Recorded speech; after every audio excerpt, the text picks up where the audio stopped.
મિત્રો, A4 પેપરનો અમલ આજથી થઈ ગયો છે.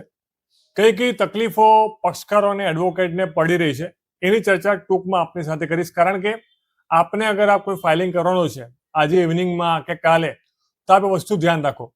સૌથી પ્રથમ તો એડવોકેટ માટે કે આપણે જે વકીલાતનામા આપણા હોય છે એ આપણે પ્રિન્ટિંગ કરાવીને રાખતા હોય છે એડવાન્સમાં, તો ભાઈ એ હવે કામ નહીં આવે. કારણ કે નિયમ મુજબ તો વકીલાતનામું પણ છે એ આપણે A4 પેપરમાં આપવાનું છે.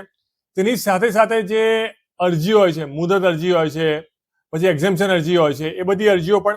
અને મહત્વપૂર્ણ એક વસ્તુ કે આપણે જ્યારે કોઈ ડોક્યુમેન્ટ કોર્ટમાં રજૂ કરી છે પિટિશન, એની સાથે લિસ્ટ ઓફ ડોક્યુમેન્ટ પણ હોય છે જે એ પણ A4 પેપરમાં હોવા જોઈએ. અને સાથે તમારા અસીલે તમને કોઈ ડોક્યુમેન્ટ લીગલ પેપરો પ્રિન્ટ કરીને આપ્યા હશે તો આપે એને રિડ્યુસ કરીને A4 પેપરમાં લેવા પડશે. કારણ કે ફાઇલિંગ કમ્પ્લીટલી A4 પેપર મુજબ જ થઈ રહ્યું છે.